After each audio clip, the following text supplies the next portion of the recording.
I don't know where I'm going yet, but I'm on my way. Just go where the wind will blow me, yeah. Well, I'm on my way, I'm on my way, I'm on my way, I'm on my way. I'm on my way, I'm on my way, I'm on my way.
So we're just here in the Kora, which is, what is it, Kora? It's an ancient, old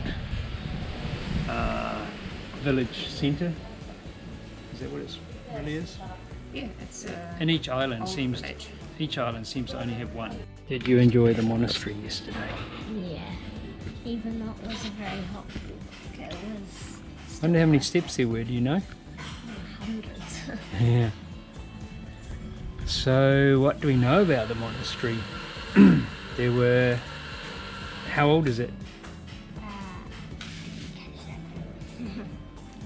think it's 300, 400 AD. And it was originally built and then it was restored a bit later, but it's very old. I'm going to write in the blog about it. I've got a flyer at home. Yeah. But it's about 8 stories high in some places, and it's only 5 meters wide at maximum. And it has quarters for 15 monks, but there are only 3 monks living there at the moment. And if you're a pilgrim, you're allowed to go there and explore the monastery and stay. But just as a tourist, you just get to see the church part and the outside of it. So Yeah. the monastery has been built specifically for treasure. It's been found. There was a long story about it. I can't remember all of it, but some monks rescued a treasure and they left it in Amorgos because it reminded them of where it originally came from.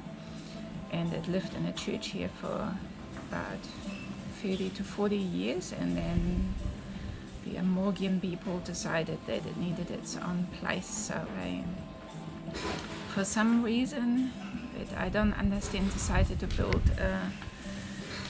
monastery in the most inaccessible place you could imagine, right in a cliffside. It's almost sort of like a fort in a way. It's only got one door in, and it's a tiny door, and it's a solid steel door. And the story goes that they started building it in one place, which was a kind of a natural cave in the cliff. And they built a little bit, and then one morning they came back and it was all destroyed, and the chisel of the workmaster and his work basket were hanging in a different place a little bit more further up the cliff, so they thought that was a sign that they had to build it in a different place, and that's where it was erected in the end. It's probably 1,000 feet above the sea. It's just absolutely amazing, but little rabbit warren of little corridors and steps. And you can't see it from the land, you can obviously see it from the sea. Yeah. And it's amazing because it's so inaccessible and so high. We were wondering how the person who has to whitewash. Yeah, the painting is spectacular. Yeah, it looks really shiny and white. But it's obviously a tourist attraction. Our friends Dot and Jonathan said that a monk told them that on a normal tourist day, I don't know whether it was 400 people per day or per week. I think Probably it might per have been day. 400 people per day, and when Dot and Jonathan visited, they had 40 a week. So it's another privilege of the coronavirus that we get to see all those places with a Without lot too many less people. tourists. Yeah. I And think Dot and Jonathan were the only ones, but when we were there was a good flow of tourists, but not so that you felt like crowded and in lines. It was still relatively pleasant. yeah, it was lovely, and there was no charge to get in, which was pretty nice. And even on top of that, they gave us a really generous sample of their Raki Raki is what I do. Yeah, that's right. Healing Raki hands. liqueur that was originally made there, and that was just beautiful. So an amazing experience. They actually brew it, as we found out, Yes. that they make the Raki. Yeah. And we tried actually another Raki here in the shop yesterday. There's a spirit and winery. How do you call Distillery. it? A distillery and a winery. And they do Rakis and cactus, a spirit from cactus juice, and a tequila made Even with a cactus tequila. juice. Yeah. And they are all patented. And the Raki that we tasted in the shop was a lot stronger than the one that the monks do. The monks' schnapps was tasting quite sweet and yummy. We bought a bottle at their little monk shop. They had a little shop at I guess that's how they make enough money to continue the restoration and the. Yeah, so they had little tokens that you could buy, and little frankincense and little perfume with myrrh in it. Myrrh is a resin, such as a different variety to frankincense. So frankincense and myrrh have been traditionally burned in the churches for incense for centuries, and it apparently protects you. We didn't buy that though, because I've got myrrh and frankincense oil on our boat already, so we're already protected.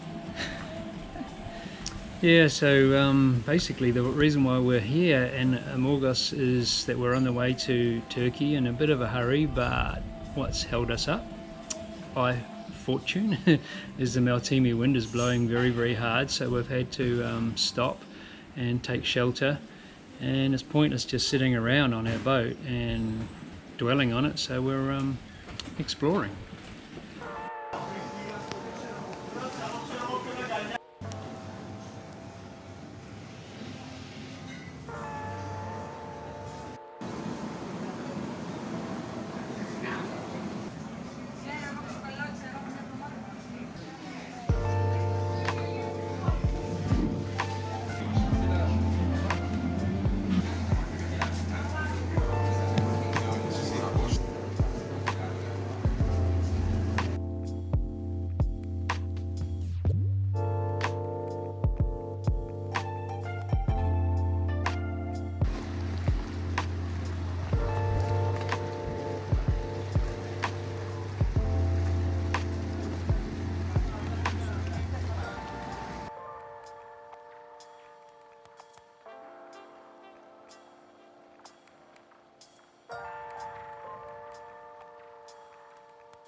Weird things happen on this boat, and one of the weird things that's just happened is we've found water in the bilge where we store food, and we have no idea where it came from.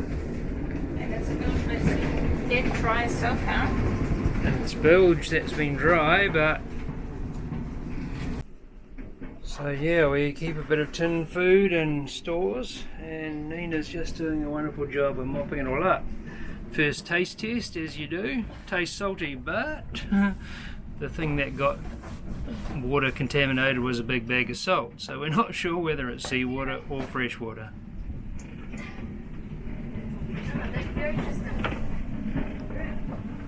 Okay, I'm recording then. What are you doing, Luce?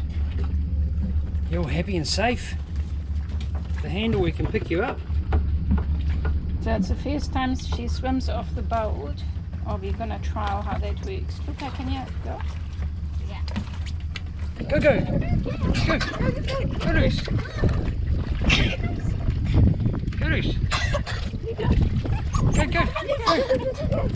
Go! Go!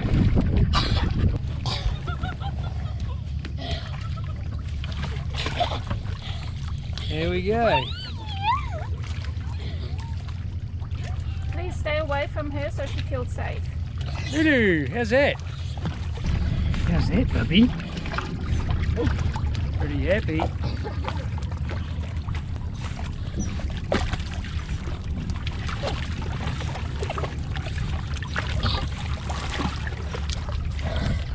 Looks like she can swim really freely.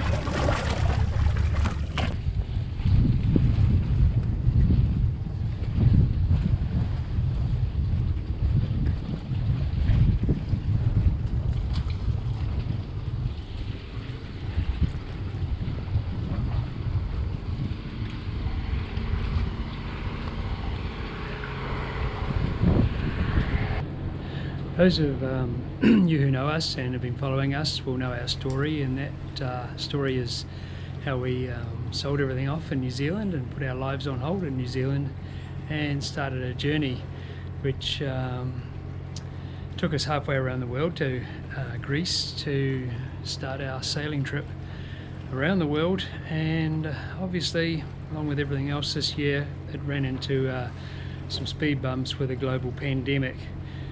And we've managed to come out the other side 6 months later and begin our journey. And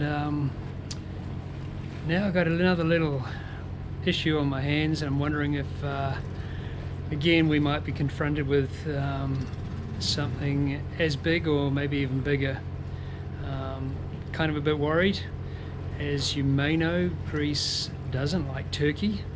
Greece actually doesn't like me, so they've expired my visa. They won't let me extend my visa, and so we've actually had to go to Turkey. Now Turkey and Greece have got some issues. I'm not too sure exactly what they are, but Greece is starting to get a bit hoo-ha about it.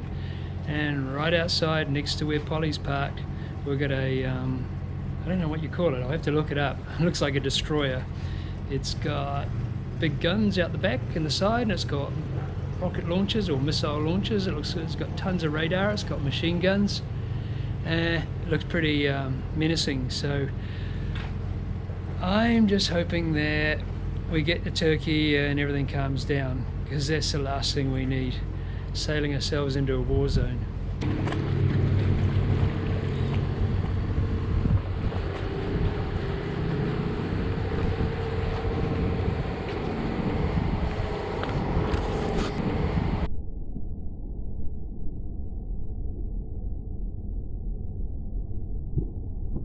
Welcome, my friend, to the long white cloud.